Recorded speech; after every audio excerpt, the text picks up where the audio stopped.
the wider neighborhood, our closer neighborhood.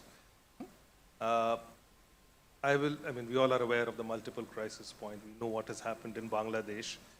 You had a very good statement this morning in the newspapers on Pakistan. Here's my ask to you. See, something which has not been talked about much. For the last decade, and you've been involved at various levels, you've used economic levers with the neighborhood. Has that given you better options as you deal with these crises now?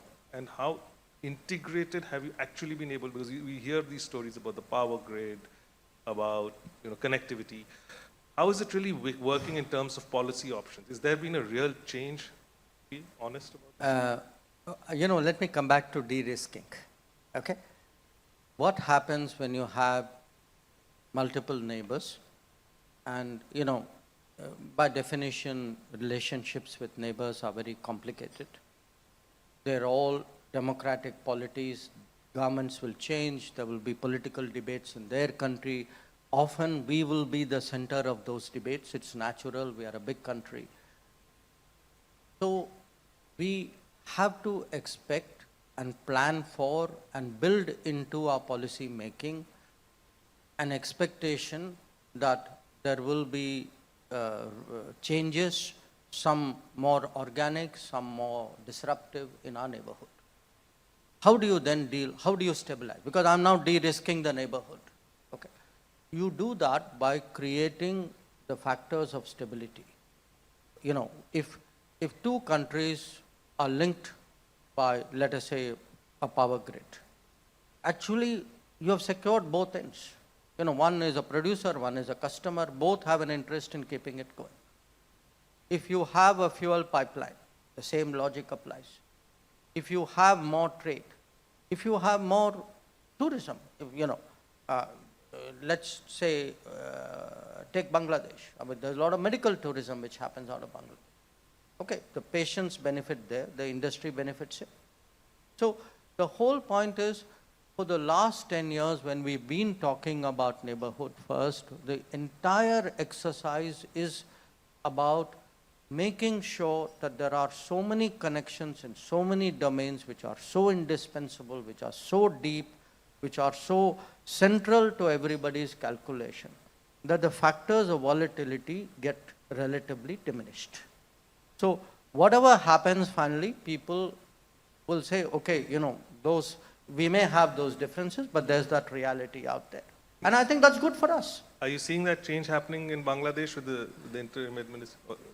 People are talking about extradition requests to receive. No, look, you are in the newspaper business. For you, it's a 24-hour cycle. I'm in the diplomacy business. For me, I'm prepared to wait at least a few months for anything to fructify. So, I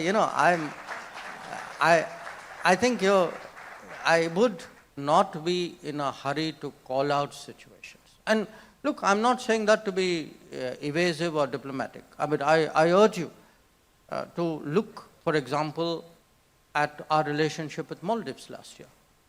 A year ago, people were predicting all kinds of things about our relationship. The fact is, the factors of stability at the end of the day kicked in. Look, let me tell you one thing. Our neighbors eventually do know when COVID happened, they got their vaccines because of us. When Ukraine conflict happened, many of them got their fertilizers and their food grains because of us. When, difficult situations happen, ask Sri Lanka. Had Sri Lanka waited for the IMF to deliver, God only knows what would have happened. The fact is, we stepped in much faster, much less conditional, and in much larger volumes. So, at the end of the day, the neighborhood today knows the realities. And I think it's important, look, if we invest in the neighborhood and the neighborhood invests in us, I guarantee you this would be a far more stable, predictable, resilient region. Because I expect this is going to be a very choppy decade.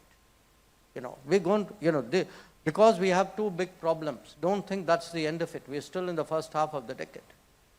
So if you are going to prepare for a very choppy existence, everybody is looking for ways of securing themselves. And these are ways of doing so. So I think they value it as well.